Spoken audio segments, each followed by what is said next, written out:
പിണറായിയുടെ ഏകാധിപത്യ ശൈലി തിരുത്തണം, ഇല്ലെങ്കിൽ മാറി നിൽക്കുക. CPI സംസ്ഥാന കൗൺസിലിൽ വിമർശനം തുടരുകയാണ്. CPM-ന് പറയാനാകില്ലെങ്കിൽ CPI പറയണം. സംസ്ഥാന സർക്കാരിനും CPM-നും മുഖ്യമന്ത്രി പിണറായി വിജയനും ചോദ്യങ്ങൾ LDF-നുള്ളിൽ നിന്ന് തന്നെ, പ്രത്യേകിച്ചും CPI-യിൽ നിന്ന് തന്നെ അതിശക്തമായി ഉയർന്നതോടെ തദ്ദേശ തെരഞ്ഞെടുപ്പിന് പിന്നാലെ വരാൻ പോകുന്ന നിയമസഭാ തെരഞ്ഞെടുപ്പിൽ CPM-ന് കൂടുതൽ ചോദ്യങ്ങൾ ഉണ്ടാകുമെന്ന് വ്യക്തം. മുഖ്യമന്ത്രി പിണറായി വിജയന്റെ ഏകാധിപത്യ ശൈലി അദ്ദേഹമോ പാർട്ടിയോ തിരുത്തണം. അത് സാധിക്കുന്നില്ലെങ്കിൽ നിയമസഭാ തെരഞ്ഞെടുപ്പിൽ പിണറായി മാറി നിൽക്കുന്നതാകും നല്ലത്. തദ്ദേശ തെരഞ്ഞെടുപ്പിലെ വൻ തോൽവി വിലയിരുത്തിയ CPI സംസ്ഥാന കൗൺസിൽ യോഗത്തിൽ ഈ കടുത്ത ആവശ്യം വരെ ഉയർന്നു. പിണറായിയുടെ ശൈലിക്കെതിരെ രൂക്ഷ വിമർശനമാണ് ഉണ്ടായത്. പിണറായി വെള്ളാപ്പള്ളി സഖ്യം ന്യൂനപക്ഷത്തെ അകറ്റി ഭൂരിപക്ഷ വോട്ട് കിട്ടുമെന്ന് വിചാരിച്ചാകും രണ്ടുപേരും കൂടി ഇതെല്ലാം ചെയ്തത്. അതൊട്ട് കിട്ടിയുമില്ല. ന്യൂനപക്ഷം ശത്രുക്കളുമായി എല്ലാം പിണറായി തീരുമാനിക്കുന്നത് കൊണ്ടാണ് ഇങ്ങനെയെല്ലാം സംഭവിക്കുന്നത്. ഈ ശൈലി തിരുത്തണമെന്ന് പറയാൻ CPM-ന് ധൈര്യമില്ല. അവർക്ക് സാധിക്കുന്നില്ലെങ്കിൽ CPI എങ്കിലും ചെയ്യണം. കൗൺസിലിൽ ഉയർന്ന ഈ ആവശ്യം എങ്ങനെ നടപ്പാക്കാൻ സാധിക്കുമെന്ന ചോദ്യമാണ് മറുപടിയിൽ സെക്രട്ടറി ബിനോയ് വിശ്വം ഉന്നയിച്ചത്. ഇവിടെ വന്ന വിമർശനങ്ങൾ പലതും ശരിയാണ്. പക്ഷെ മുഖ്യമന്ത്രിക്ക് എന്തെങ്കിലും പോരായ്മ ഉണ്ടെങ്കിൽ അത് തിരുത്തേണ്ടത് അദ്ദേഹത്തിന്റെ പാർട്ടിയാണ്. CPIക്ക് എങ്ങനെ അത് പറയാൻ കഴിയുമെന്നും ബിനോയ് വിശ്വം ചോദിച്ചു. സംസ്ഥാന നിർവാഹക സമിതി യോഗത്തിന് പിന്നാലെയാണ് കൗൺസിലിലെയും വിമർശനം. നിയമസഭാ തെരഞ്ഞെടുപ്പിന്റെ ഒരുക്കങ്ങളിലേക്ക് കടക്കാൻ യോഗം തീരുമാനിച്ചു.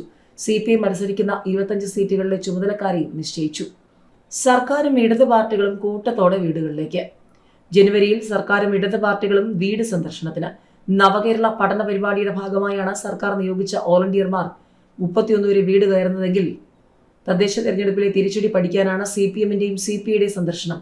CPM ജനുവരി 15 മുതൽ 22 വരെയുള്ള ഒരാഴ്ചയും CPI ജനുവരി 15 മുതൽ 31 വരെയുള്ള 2 ആഴ്ചയും വീടുകൾ സന്ദർശിക്കും. നവകേരള പഠനത്തിന്റെ ഭാഗമായി 85,000 വോളണ്ടിയർമാരെയാണ് ഒരു പഞ്ചായത്ത് വാർഡിൽ 2 പേർ വീതമുള്ള 2 സ്ക്വാഡ് എന്ന നിലയ്ക്ക് നിയോഗിച്ചിരിക്കുന്നത്. വലിയ വാർഡുകളിൽ സ്ക്വാഡിന്റെ എണ്ണം കൂടും. സർക്കാരിന്റെ ക്ഷേമ വികസന പദ്ധതികൾ വിലയിരുത്തലും നിർദ്ദേശങ്ങൾ സ്വീകരിക്കലുമാണ് ദൗത്യം. ഒപ്പം സർക്കാരിന്റെ പ്രവർത്തനങ്ങളുടെ പ്രചാരണവും. തദ്ദേശ തെരഞ്ഞെടുപ്പിലെ തിരിച്ചടിയെക്കുറിച്ച് സംസ്ഥാന നേതൃയോഗങ്ങളിലെ കണ്ടെത്തലുകൾക്കപ്പുറം ജനങ്ങളിൽ നിന്നും മനസ്സിലാക്കാനുണ്ടെന്ന് വിലയിരുത്തിയാണ് CPM-ഉം CPI-യും ഗൃഹസന്ദർശനം നടത്തുന്നത്. ഫെബ്രുവരി 1 മുതൽ ആരംഭിക്കുന്ന മേഖലാ ജാഥകളുടെ സന്ദേശം പ്രചരിപ്പിക്കുകയും ലക്ഷ്യമാണ്. ഒരു ദിവസം 3 നിയോജക മണ്ഡലങ്ങളിൽ ജാഥ പര്യടനം നടത്തും. മേഖലാ ജാഥകൾ നയിക്കുക മുന്നണിയിലെ 3 പ്രധാന കക്ഷികളുടെ അധ്യക്ഷരായിരിക്കുമെന്നാണ് വിവരം. വടക്കൻ മേഖലാ ജാഥ CPM സംസ്ഥാന സെക്രട്ടറി MV ഗോവിന്ദനും, തെക്കൻ മേഖലാ ജാഥ CPI സംസ്ഥാന സെക്രട്ടറി ബിനോയ് വിശ്വവും, മധ്യമേഖലാ ജാഥ Kerala Congress M chairman Jose K മാണിയും നയിച്ചേക്കും. ഇടതുപക്ഷത്തെത്തിയ ശേഷം ജോസ് കെ മാണിക്ക് മുന്നണിയുടെ ഒരു ജാഥ നയിക്കാൻ അവസരം ലഭിക്കുന്നത് ആദ്യമാണ്. ജാഥ ക്യാപ്റ്റന്മാർ ആരെന്നും ഓരോ ജാഥയിലെ പ്രാതിനിധ്യം, സമയക്രമം എന്നിവ എങ്ങനെയെന്നും അടുത്ത LDF യോഗം തീരുമാനിക്കും.